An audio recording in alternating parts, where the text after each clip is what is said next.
ఓ మిత్రమా, ఈరోజు స్వాతంత్ర దినోత్సవం సందర్భంగా చిన్నప్పుడు నేను పాడిన పాట పాడుతున్నాను.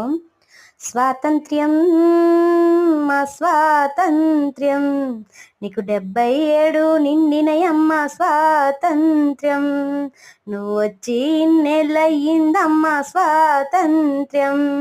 స్వాతంత్ర్యం, మా స్వాతంత్ర్యం, నువ్వంటే తెలియని వాళ్ళు ఎంతమంది ఉన్నారు, నీ పేరు రాయని వాళ్ళు సగం మంది ఉన్నారు.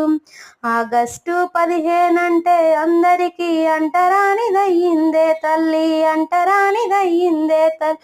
స్వాతంత్ర్యం, మా స్వాతంత్ర్యం, నువ్వు వచ్చి ఇన్నేళ్ళయ్యిందమ్మా స్వాతంత్ర్యం. Please subscribe my channel.